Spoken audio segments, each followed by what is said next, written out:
Right now, at this exact moment, there are Americans handing over $800 a month, every single month, for a car with a 12-inch touchscreen that's already starting to glitch. A car with a turbocharged engine the size of a lawnmower motor trying to haul 2 tons of SUV down the highway. A car that is quietly, without your knowledge, without your consent, sending your driving data to insurance brokers who use it to raise your premiums. And right next door, there's a guy driving a 2001 Toyota Camry he bought for $3,500 cash. No payments, no software updates, no data leaks. That car starts every morning without asking for a PIN, without buffering, without a subscription. Today, I'm going to expose the single biggest loophole in the entire American automotive market, what I call the pre-screen loophole. The window of cars built between 1996 and 2008 that the dealerships and automakers desperately want you to overlook. Because the moment you understand this loophole, you will never look at a new car the same way again. Stay until the end, because I'm giving you a specific list of cars, machines that mechanics actually trust, that you can own today for the price of 3 car payments. Here's a number I want you to burn into your brain. 56.7. That is the number of infotainment problems per every 100 new vehicles, according to the latest vehicle dependability study. Think about what that actually means. For every 2 cars rolling off that dealership lot today, at least one of them is already carrying a software time bomb. And you won't even know it until the warranty is gone and the bill lands in your lap. The screen trap. Automakers have been selling you a lie called minimalism. They stripped out every physical button, every knob, every switch, and crammed all of it into one giant touchscreen. They call it clean. They call it futuristic. You know what I call it? A single point of failure. On a 2003 Crown Victoria, if your climate control knob breaks, you spend $40 and 20 minutes at an auto parts store. Done. Everything else in that car keeps working perfectly. But in a modern car, if that screen goes dark, and it will go dark, your backup camera is gone. Your heat is gone. Your radio is gone. Your safety settings are gone. And the dealer will look you dead in the eye and tell you the entire unit needs to be replaced. We're talking $1,500 to $3,000. Minimum. And here's what they never mention in those shiny commercials. Cabin temperatures in southern states regularly hit 140 degrees Fahrenheit in the summer. That kind of heat destroys consumer electronics. On Chrysler and Jeep models from 2017 to 2022, the adhesive behind the touchscreen melts, and you get what people call ghost touches. The screen starts making phone calls on its own, changing stations, doing whatever it wants. Because a tablet was never designed to survive inside a car baking in a Phoenix parking lot. The surveillance trap. Here's something even darker. That new car in your driveway, it is watching you.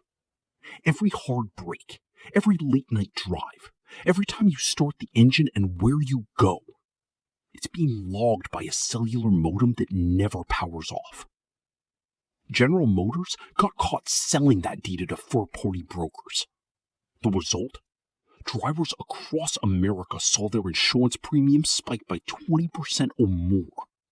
Not because they had an accident, not because they got a ticket, but because an algorithm inside their own car decided they were a risk.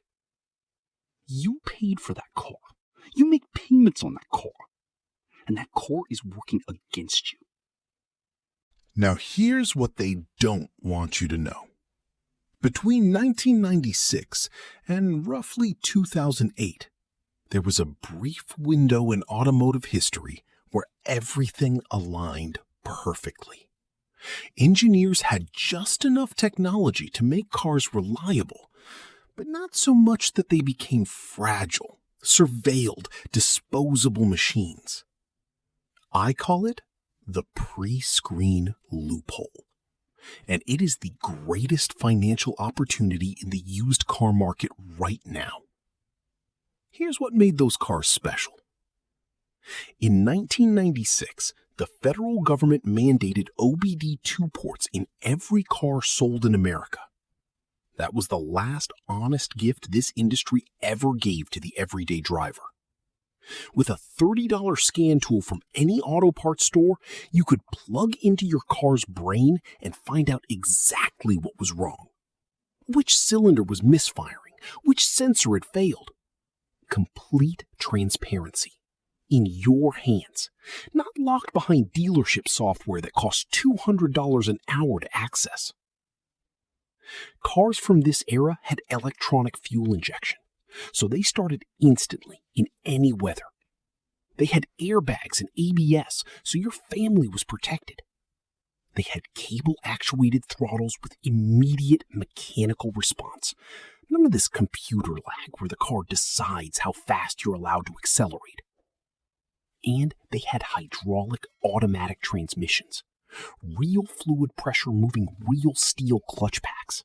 Not a rubber belt, not a fragile CVT. Real engineering.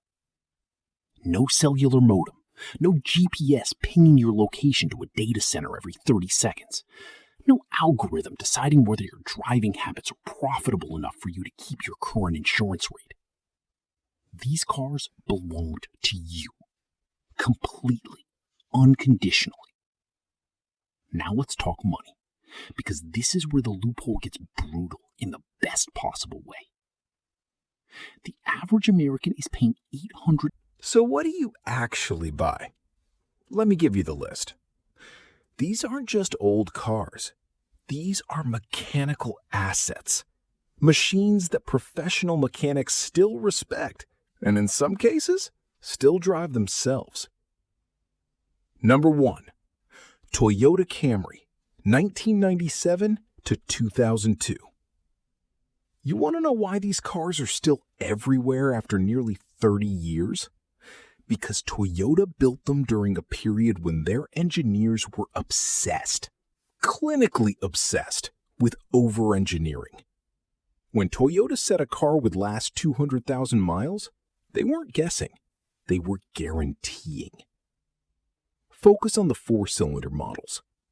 Toyota's 5SFE engine uses a timing chain, not a timing belt. That distinction matters more than you think. A timing belt snags without warning and destroys your engine. A timing chain, maintained with regular oil changes, will outlast the rest of the car. Pair that with a 4-speed hydraulic automatic transmission, pure mechanical simplicity, and you have a powertrain that mechanics genuinely struggle to kill. Budget to buy?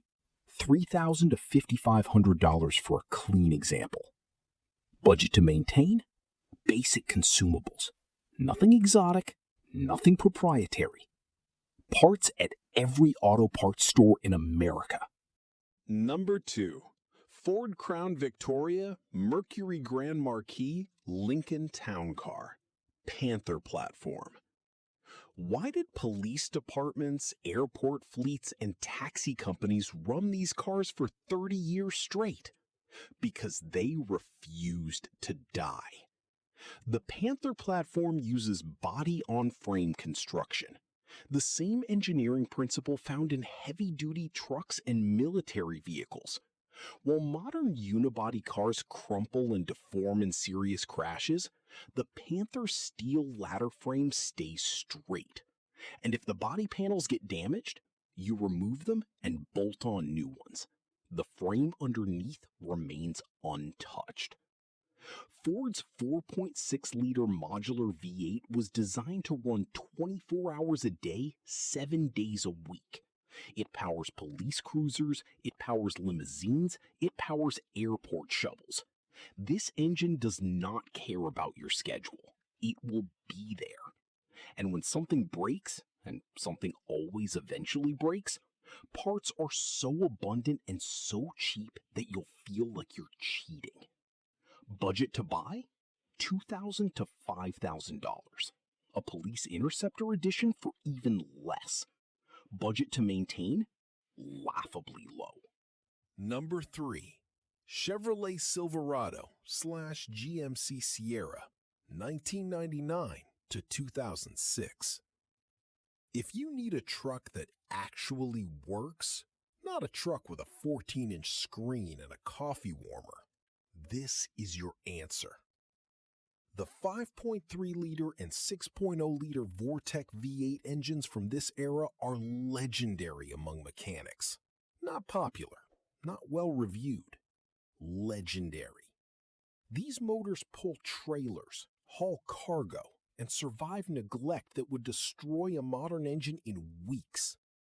The electrical system is simple enough that a man with basic mechanical knowledge can diagnose and fix problems in his own driveway. Critical warning: avoid the later models that introduced active fuel management, AFM. This system was sold as a fuel-saving feature. In reality, it destroys the lifters and causes catastrophic oil consumption. Stick to 1999 to 2006, before GM got greedy with complexity. Budget to buy: $6,000 to $12,000 for a solid example. Worth every dollar. Number 4. Dodge Ram 2500 with the Cummins 12-valve, 1994 to 1998. I saved the most extreme example for last. Mechanics call the 5.9-liter Cummins 12-valve the million-mile engine. That is not a marketing phrase. There are documented, verified examples of these engines exceeding 1 million miles. 1 million miles. What makes it untouchable? It uses a fully mechanical fuel injection system, the P7100 injection pump. There is no electronic brain controlling the fuel delivery, no computerized injectors that can fail, no diesel particulate filter to regenerate and clog, no DEF system to freeze in winter. This is pure analog diesel engineering, and it will run on almost any combustible fuel you can find. If your battery dies in the middle of nowhere, you bump start it and you drive home. This truck doesn't need you. It doesn't need Wi-Fi. It doesn't need a software update. It doesn't need the dealership. It needs clean fuel, clean oil, and someone who respects what real engineering looks like. Budget to buy? $10,000 to $18,000 for a solid runner. But understand, this is the last truck you may ever need to buy. Before you go shopping, let me give you the checklist.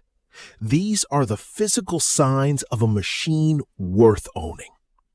A metal key that turns an ignition, not a proximity fob that costs $400 to replace and can be hacked from your driveway. Manual climate control knobs with a firm, precise click. If those knobs are gone and replaced by a touchscreen temperature slider, walk away. A gear shifter connected to the transmission by real mechanical linkage. Not a rotary dial, not a push button, not a software command.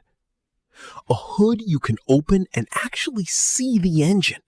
Not a plastic cover hiding a maze of sensors that require a $3,000 diagnostic computer to access.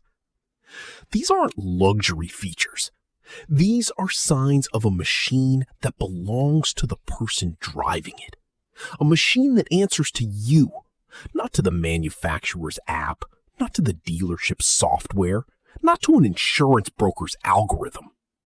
The automotive industry has spent decades convincing you that newer is always better, that more screens mean more value, that a car without Wi-Fi is somehow beneath you. But the numbers don't lie. The mechanics don't lie.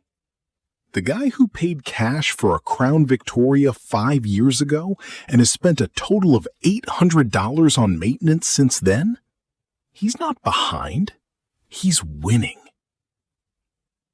Choosing a pre-screened car is not a compromise. It is not settling. It is the most aggressive financial move you can make against an industry that has been systematically engineering dependency into every vehicle it produces. You don't owe the dealership a monthly payment. You don't owe an algorithm your driving habits. You don't owe a software engineer the ability to lock you out of your own vehicle. Own something that was built to last. Own something you can fix. Own something that works for you, not against you.